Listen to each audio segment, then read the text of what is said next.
بسم الله الرحمن الرحيم. الحمد لله رب العالمين، وصلى الله وسلم وبارك على نبينا محمد وعلى آله وصحبه أجمعين. أما بعد، الأربعین النوویہ میں ہم لوگ آج الحدیث الثامن 8ویں حدیث پڑھنے جا رہے ہیں. تو شروع کریں گے. قرأت پڑھیں کوئی؟ کون؟ شیخ عبداللہ، شیخ سید علیم صاحب، کوئی بھی پڑھیے. فضل صاحب بھی پڑھ سکتے ہیں. بسم الله الرحمن الرحيم.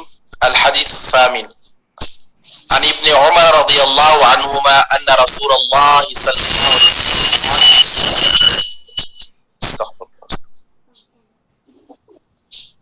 أمرت أن أقاتل الناس حتى يشهدوا أن لا إله إلا الله وأن محمد رسول الله ويقيموا الصلاة ويؤتوا الزكاة فإذا فعلوا ذلك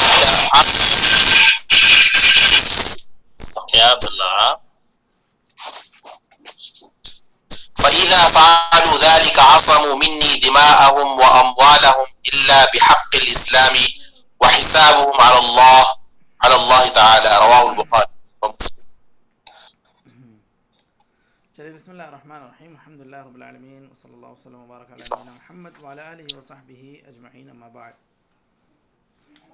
دیکھیے، منتخب احادیث جو امام نووی نے اپنے 40 نووی میں ذکر کی ہیں، ان میں سے ایک اہم حدیث یہ بھی ہے جو امرت ان اقاتل الناس حتی یشہدوا ان لا الہ الا اللہ. حضرت ابن عمر رضی اللہ عنہما اس حدیث کے راوی ہیں. صحیح بخاری و مسلم میں یہ حدیث موجود ہے. امرت ان اقاتل الناس حتی یشہدوا ان لا الہ الا اللہ. تو لوگوں سے اگر لڑائی ہوگی تو اس وقت تک ہوگی جب تک کہ سامنے والے لوگ اسلام قبول نہ کریں یا اسلام کی بات نہ مان لیں. اگر لوگ اسلام کی بات مان لیتے ہیں تو پھر وہاں ایسے لوگوں سے لڑائی نہیں کی جائے گی. تو امرت ان اقاتل الناس حتی یشہدوا ان لا الہ الا اللہ وان محمد رسول اللہ. شہادتین کا اگر لوگ اقرار کر لیں گے تو پھر ایسے لوگوں سے جنگ نہیں کی جائے گی. جب بھی اسلامی جہاد لوٹ کر آئے گا، اس کے سارے شرائط کے مطابق اسلامی جہاد شروع ہو، تو اس صورت میں جہاں بھی جنگ کی جائے گی اور جنگ ہوگی تو اس موقع پر یہود اور نصارہ اگر یہ ہیں تو یہ یا تو جنگ کرے مسلمانوں کے ساتھ تو پھر اللہ تعالیٰ کے دین کو غلبہ حاصل ہو. نہیں، اگر وہ لوگ یہ کہتے ہیں کہ ہم لوگ آپ کے حکومت کے ماتحت رہیں گے، آپ لوگوں کو جزیہ دیں گے، تو پھر اس صورت میں ان سے جزیہ قبول کیا جائے گا، ٹیکس قبول کر لیا جائے گا. جیسا کہ اللہ تعالیٰ نے سورۃ توبہ میں ارشاد فرمایا: قاتل الذین لا یؤمنون باللہ ولا بالیوم الآخر ولا یحرمون ما حرم اللہ ورسولہ ولا يدینون دین الحق من الذین اوتوا الکتاب حتی یعطوا الجزیۃ عن ید وهم صاغرون. یہ جو ٹیکس لیا جاتا ہے تو یہ ان کو اپنے ماتحت رکھا جاتا ہے، تو اس کے مقابلے میں ان کو حفاظت بھی فراہم کی جاتی ہے. ایسا نہیں کہ وہ اگر اسلامی حکومت کے ماتحت رہتے ہیں، مسلمان نہیں ہیں، تو پھر ٹیکس دینے کی صورت میں ان کے اوپر کسی قسم کی کوئی دست درازی نہیں ہوگی، نہ مسلمانوں کی جانب سے نہ غیر مسلموں کی بھی جانب سے. تو ان کی حفاظت ہو جائے گی اس ٹیکس کے مقابلے میں. اور جو خدمات مسلمانوں کو ملتے ہیں، راستوں کے یا دیگر سہولیات، وہ ساری چیزیں انہیں بھی نصیب ہوں گی جب وہ ٹیکس دیں گے تب. اچھا، اگر وہ ٹیکس نہیں دیں گے تو وہ جنگ کریں. اگر وہ جنگ نہیں کرتے ہیں تو یا تو وہ اسلام قبول کریں. تینوں میں سے ایک چیز یہود و نصارہ کے تعلق سے، یا تو وہ اسلام قبول کریں یا پھر وہ ہم سے جنگ کریں تو اللہ تعالیٰ کے دین کی سربلندی ہو. وہ بھی نہیں کرتے ہیں تو تیسری صورت یہ ہے کہ وہ لوگ ٹیکس ادا کریں. یہ ہو گئی بات اہل کتاب کے تعلق سے، کیونکہ یہاں آیت میں خاص طور پر اہل کتاب کا ذکر ہے، من الذین اوتوا الکتاب. اس کے علاوہ جو لوگ ہیں، اہل کتاب کے جو علاوہ جو لوگ ہیں، ان کے تعلق سے کیا اختیار باقی رہ جاتا ہے کہ کیا ان لوگوں سے بھی ٹیکس قبول کیا جائے گا، یا ان سے صرف یا تو اسلام قبول کیا جائے گا یا ان سے جنگ کی جائے گی۔ امام شافعی رحمۃ اللہ علیہ کا یہی کہنا ہے کہ اہل کتاب کے علاوہ جو قومیں ہیں، جو کفار ہیں، مشرکین ہیں، ان لوگوں سے یا تو اگر وہ لوگ اسلام کو مان لیتے ہیں تو پھر ان سے اسلام قبول کر لیا جائے گا، ان کے شہادتین کے اقرار پر انہیں چھوڑ دیا جائے گا، وہ مسلمان ہو جائیں گے۔ اگر نہیں تو پھر ان سے جنگ کی جائے گی۔ ٹیکس لینے کی بات ان سے نہیں کی جائے گی، مشرکین سے، وثنیین سے، جو لوگ بت پرست ہیں ان سے۔ تو بت پرست لوگوں کو یا تو مقابلے کے لیے بلایا جائے گا یا پھر وہ اسلام قبول کر لیں، دو ہی اختیار، تیسرا اختیار نہیں۔ یہ امام شافعی رحمۃ اللہ علیہ کا یہ مسلک ہے۔ امام مالک رحمۃ اللہ علیہ کہتے ہیں کہ ان سے بھی ٹیکس قبول کیا جا سکتا ہے، قبول کیا جانا چاہیے۔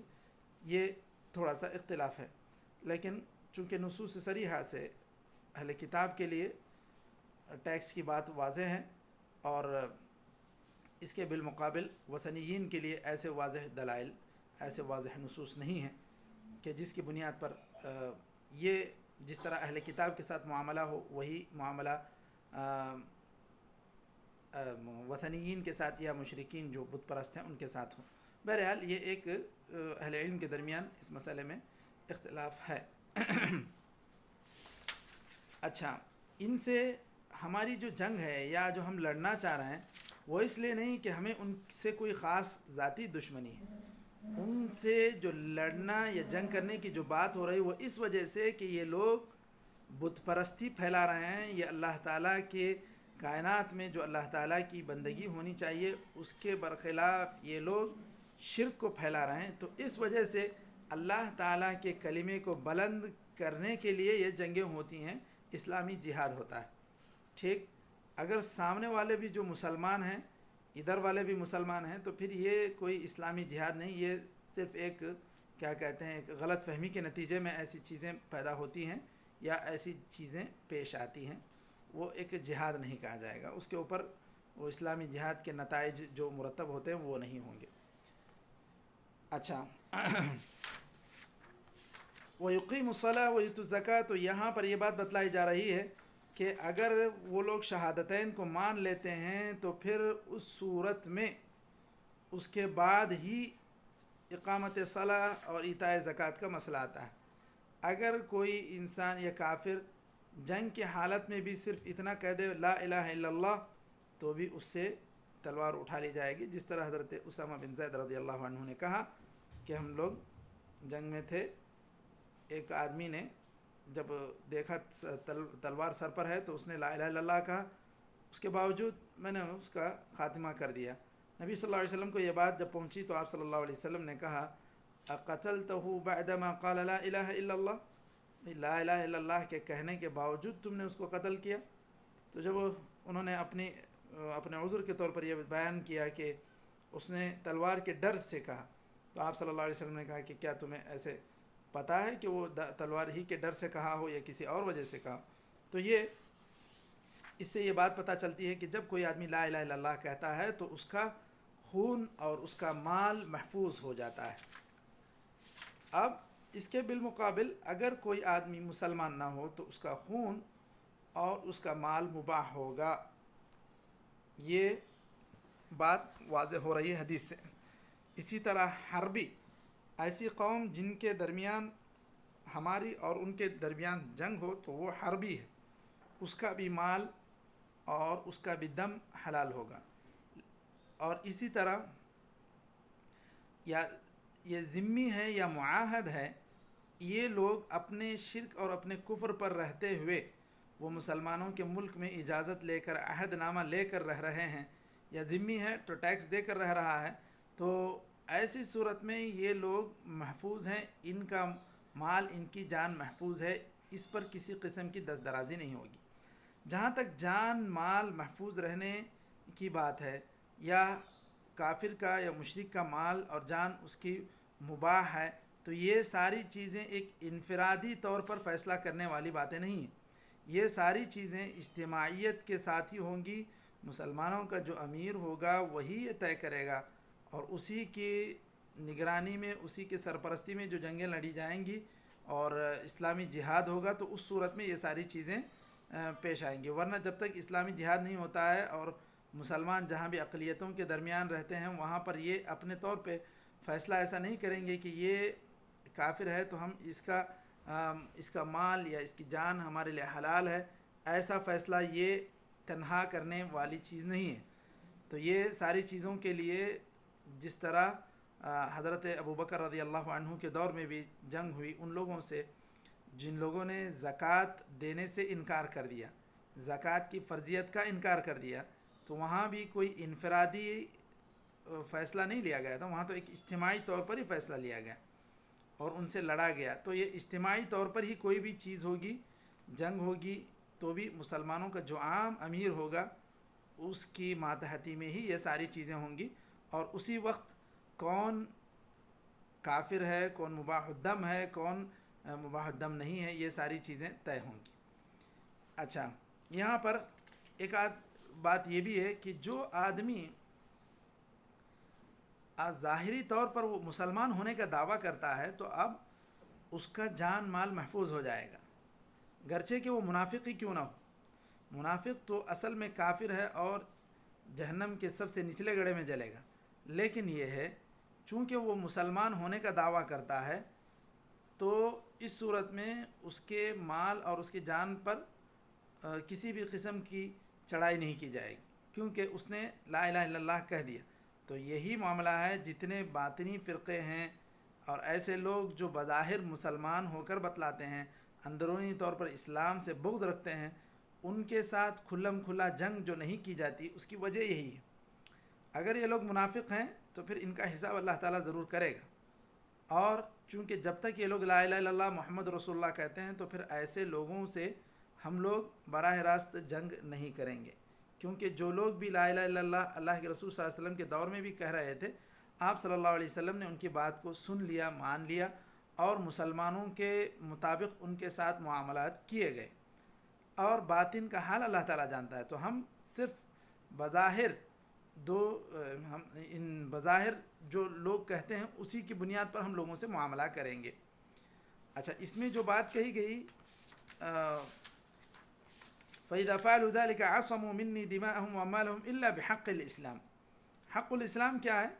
اسلام نے جو حدود قائم کیے ہیں، اگر کوئی آدمی مسلمان ہونے کے باوجود ایسے کوئی کام کرتا ہے جس کی بنیاد پر اس کی جان حلال ہو جاتی ہے، اس کا خون حلال ہو جاتا ہے، تو یہ حق اسلام ہے، یہ اسلام کا حق ہے. اس کی بنیاد پر اس کا خون اس کا یا تو اس کا خون جو ہے حدر ہو جائے گا، یعنی کہ بیکار ہو جائے گا، اس کا خون حلال ہو جائے گا.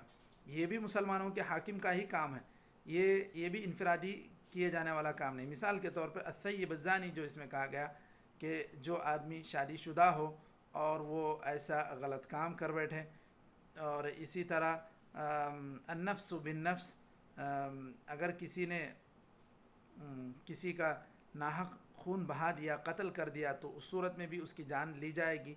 اور اسی طرح اگر آدمی مرتد ہو جاتا ہے اور اسلام سے پھر جاتا ہے تو ایسی صورت میں اسلام لانے کے بعد اسلام سے پھرنے کی وجہ سے اس کا خون بیکار ہو جائے گا اور اس کا خون حلال ہو جائے گا. تو یہ تین چیزیں ہیں، ایک تو الثیب الزانی اور النفس بالنفس اور اسی طرح الردہ بعد الاسلام. تو یہ تین چیزوں کی وجہ سے اسلام میں خون حلال ہو جاتا ہے اور یہی اسلام کا حق ہے. ورنہ اس کے علاوہ اگر کوئی آدمی اس طرح کی کوئی حرکت نہیں کرے گا تو وہ مسلمان ہونے کی وجہ سے اس کا خون، اس کا مال، یہ ساری چیزیں محفوظ رہیں گی. تو یہ اس حدیث سے متعلق کچھ باتیں تھیں. اس کے بعد ہم لوگ الحدیث التاسع پڑھ سکتے ہیں.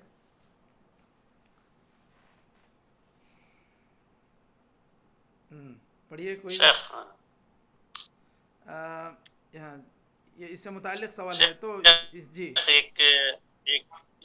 ایک سبق میں جی تو ایک درس میں سن رہا تھا کہ اگر کہیں پہ مسلمانوں کو عبادت نہ کرنے دیا جائے، عبادت کرنے پر ان پر ظلم ہے، تو ایسے جگہ ہی جو ہے نا جہاد کا حکم شیخ بتا رہے تھے. تو یہ کہاں تک صحیح ہے شیخ؟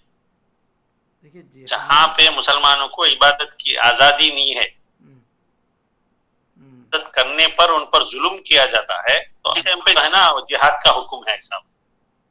ٹھیک ہے، جہاد کے لیے جو اہم شرط ہے وہ ایک مسلمانوں کا امیر ہو.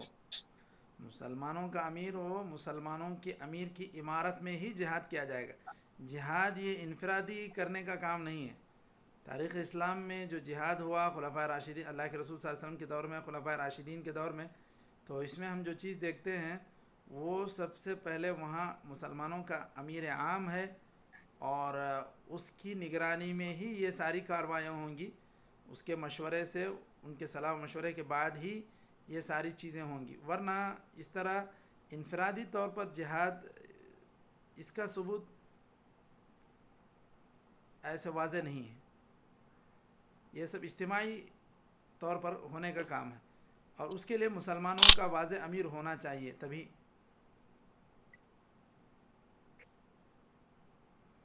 ٹھیک ہے، وہ جگہ جہاں پر مسلمانوں کو تکلیف دی جا رہی ہے. نہیں، جو وجہ ہے نو بتا رہی کہ عبادت نہ کیا، عبادت کی اجازت نہیں ہو اور عبادت کی وجہ سے ظلم ہو تو ہی جہاد ہے. تو کیا اعلیٰ کلمت اللہ کے لیے جہاد نہیں ہے کیا؟ یہ میں پوچھ رہا تھا. اعلاء کلمت جہاد کا تو مقصد ہی یہی ہے کہ اعلاء کلمت اللہ ہو. جہاد کا تو مقصد ہی یہی ہے، اعلاء کلمت اللہ. اعلاء کلمت اللہ کے لیے ہی جہاد کیا جاتا ہے. رہی بات یہ ہے کہ اگر کسی جگہ مسلمانوں کو عبادت میں تکلیف دی جا رہی ہے اور ان کو تنگ کیا جا رہا ہے، تو اگر وہاں جب تک مسلمانوں کا امیر عام نہیں ہے تو وہاں ایسی صورت میں صبر کرنا چاہیے.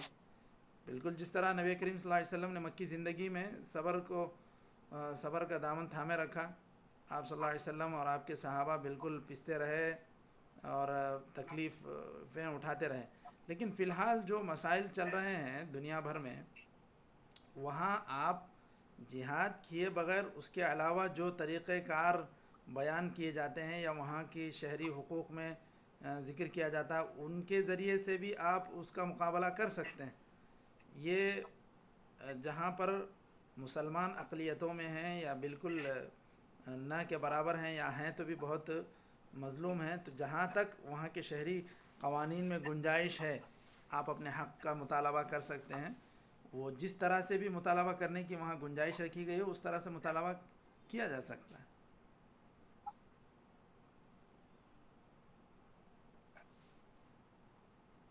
ٹھیک جزاک ہے، اللہ خیر، جزاک اللہ خیر. بارک اللہ فیک. چلیے اس کے بعد والی الحدیث التاسع.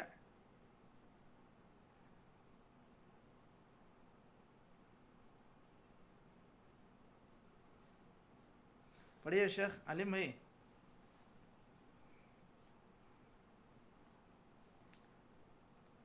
کوئی بھی پڑھ سکتے ہیں، شیخ علیم صاحب یا شیخ میر عبداللہ یا شیخ رفیق.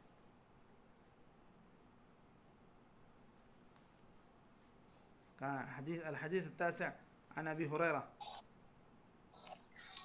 بسم اللہ الرحمن الرحیم. جی ایک منٹ کھول رہا ہوں میں.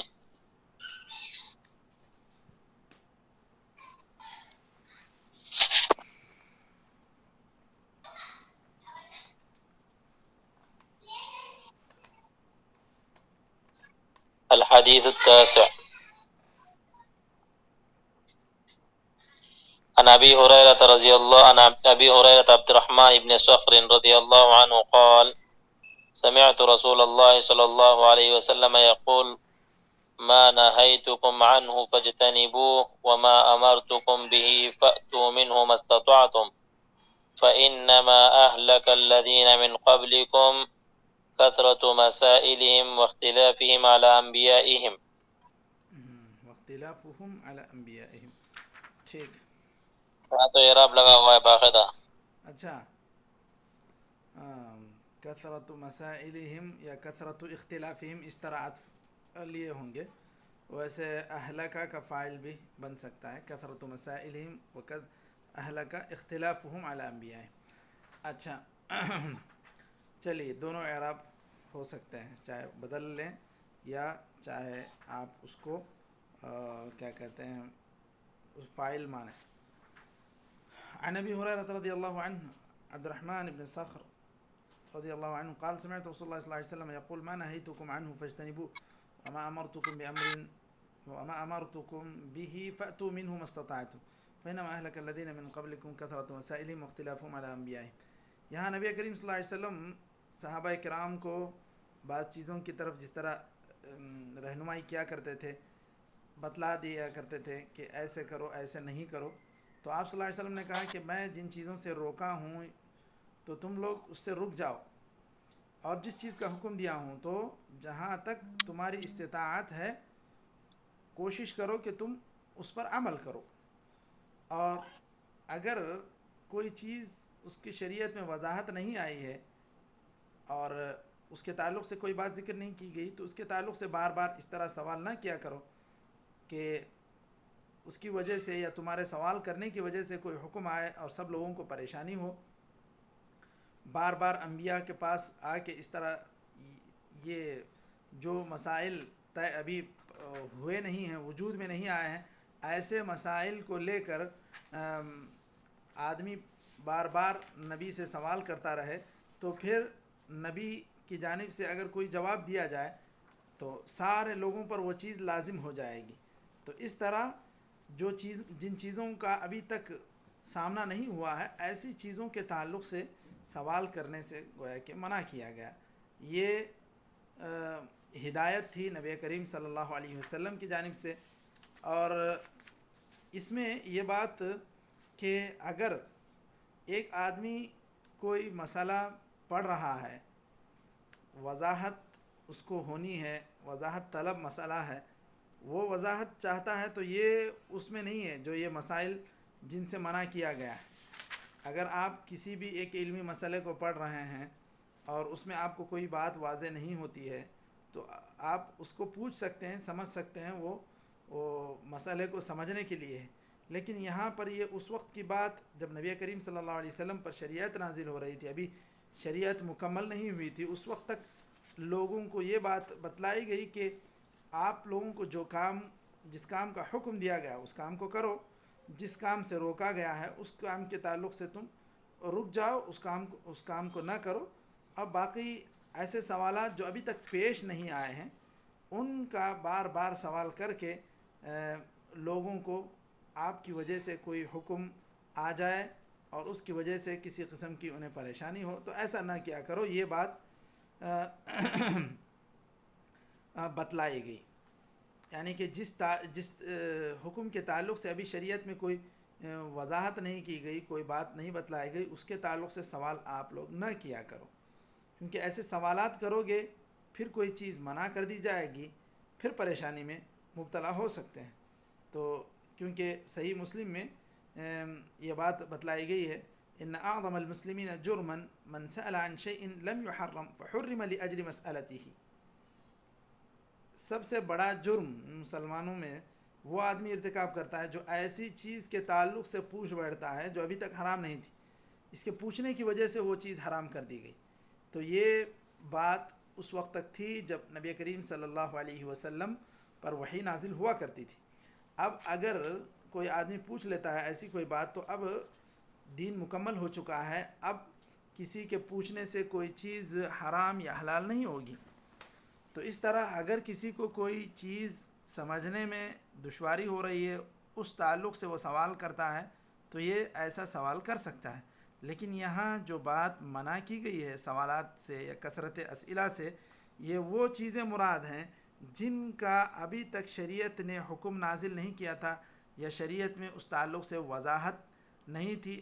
اب بنا پیش آئے مسائل کو لوگ سوال کیا کرتے تھے. اسی لیے صحابہ کرام کہتے تھے کہ ہم لوگوں کو یہ بات زیادہ اچھی لگتی تھی کہ کوئی آدمی آئے دیہات سے اور آپ صلی اللہ علیہ وسلم سے سوال کرے تو ہم لوگ اس کا جواب سنیں. اس طرح نبی کریم صلی اللہ علیہ وسلم اس کو جواب دیتے تو ہم لوگوں کے علم میں اضافہ ہوتا اس آدمی کے پوچھنے کی وجہ سے. یعنی خاص طور پہ وہ لوگ جو باہر رہتے تھے، مدینے میں نہیں رہا کرتے تھے، آتے کچھ نبی کریم صلی اللہ علیہ وسلم سے سوال کرتے اور آپ صلی اللہ علیہ وسلم ان کے سوال کرنے کی وجہ سے ان کو کچھ معلومات دیتے تھے، تو اس طرح صحابہ کے علم میں بھی اضافہ ہوتا تھا۔ یہ نبی کریم صلی اللہ علیہ وسلم کے آس پاس جو صحابہ تھے یہ ان کا یہ کہنا ہے، جیسا کہ صحیح مسلم میں حدیث موجود ہے۔ وہ کہتے ہیں حضرت انس بن مالک رضی اللہ عنہ، نہینا ان نسأل رسول اللہ صلی اللہ علیہ وسلم عن شيء فكان يعجبنا ان يجيء الرجل من اهل البادية العاقل فيسأله ونحن نسمع۔ کوئی آدمی آئے پوچھے، ہم اس کو سننا پسند کرتے تھے، کیونکہ وہ باہر سے آ رہا ہے، اس کے پاس اتنا زیادہ علم نہیں ہے شریعت کا، وہ اس کے پوچھنے سے بہت ساری چیزیں معلومات کے طور پر ہم لوگوں کو مل جاتی تھی۔ یہ چیز ہم لوگ زیادہ بہتر تصور کرتے تھے۔ تو اگر آدمی کو اس کے دین کے فرائض نہیں معلوم ہیں، جو خاص کر ایک نیا اسلام قبول کیا ہے، تو وہ آدمی اس آدمی کو پوچھنا چاہیے، پوچھ کر علم حاصل کرنا چاہیے، اور اللہ تعالیٰ کے جو اس پر حقوق بنتے ہیں ان کو پوچھ کر اس پر عمل کرنا چاہیے۔ ایسی صورت میں بنا پوچھے رہ جانا یہ اس کے لیے کوئی عذر نہیں۔ یہاں پر وضاحت کر دی گئی کہ یہ ایسی بات ہے جو ابھی تک شریعت میں اس کے تعلق سے حکم نازل نہیں ہوا تھا، جیسے اللہ تعالیٰ نے سورہ مائدہ میں کہا یا ایھا الذین آمنوا لا تسألوا عن اشیاء ان تبد لکم تسؤکم وان تسألوا عنها حین ينزل القرآن تبد لکم عفا اللہ عنها۔ تو یہ ایسے احکام کے تعلق سے یہ بات کہی گئی جن کے تعلق سے ابھی شریعت میں کوئی واضح حکم نہیں آیا تھا، تو لوگ بار بار ایسے کوئی سوال کرتے تھے، تو اس پس منظر میں یہ بات کہی گئی۔ اچھا، اگر کوئی بات ہے پہلے سے شریعت میں ایک حکم ہے اور اس کی وضاحت آپ مزید سنت سے یا صحابہ نے کس طرح سمجھا ہے اس کو پوچھنا معلوم کرنا چاہ رہے ہیں، تو یہ بات اس سے متعلق نہیں ہے۔ ایسی صورت میں پوچھنے سے کسی قسم کی کوئی رکاوٹ نہیں ہے۔ تو یہ بات ہو گئی ما نہیتکم عنہ فاجتنبوہ وما امرتکم بامر فأتوا منہ ما استطعتم فإنما أهلك الذين من قبلكم كثرة مسائلهم واختلافهم على أنبيائهم۔ غیر ضروری سوالات کا جو تانتا لگا رہتا تھا اس سے پہلے امتوں کا، وہ ان لوگوں کو اسی وجہ سے ہلاکت اور بربادی کا سامنا کرنا پڑا۔ جیسا کہ مشہور واقعہ ہم لوگ جانتے ہیں، اللہ تعالیٰ نے جو موسیٰ علیہ السلام کی قوم کو ایک قربانی کرنے کے لیے کہا، ایک گائے کی قربانی، تو ان لوگوں نے اس کو ایک بڑا مسئلہ بنا لیا اور بار بار آتے سوال کرتے کہ اس کا رنگ کیسا ہونا چاہیے، اس کے کیا اوصاف ہونا چاہیے۔ تو جتنا وہ لوگ پوچھتے گئے اتنا ہی اللہ تعالیٰ نے بھی ان کے اوپر شرائط لگا دیا کہ ایسی ہو ایسی ہو۔ تو یہ ساری چیزیں ان کے پوچھنے کی وجہ سے، ان کے کیا کہتے ہیں، ان کے غلط روش کی وجہ سے ان کے اوپر اتنی زیادہ لاد دی گئی تھیں، ورنہ تو وہ مسئلہ بہت آسان ہی تھا، ایک گائے پکڑتے ذبح کر دیتے تو وہ بات ختم ہو جاتی تھی۔ لیکن ان لوگوں نے اس کو ایسا نہیں کیا، بلکہ بار بار اس کو گھما پھرا کے آ کر پوچھتے حضرت موسیٰ علیہ السلام کو، تو اللہ تعالیٰ کی طرف سے اور مزید اس میں وضاحت آتی یا شرائط ان سے مطالبہ کیا جاتا ہے کہ ایسی ایسی ہو۔ تو یہ اسی پس منظر میں ہے فَإِنَّمَا أَهْلَكَ مَنْ كَانَ قَبْلَكُمْ۔ بنی اسرائیل کو جو تکلیفوں کا سامنا کرنا پڑا ان کے بہت زیادہ غیر ضروری سوالات ہی کی وجہ سے ایسی ہوا تھا۔ ٹھیک، تو یہ یہاں تک 9 حدیثیں ہم لوگ مکمل کر لیے ہیں آج کی میٹنگ میں، اور شاید 5-6 منٹ ہیں، تو انشاءاللہ ہم لوگ 10ویں حدیث اس کے بعد والے حلقے میں پڑھتے ہیں انشاءاللہ۔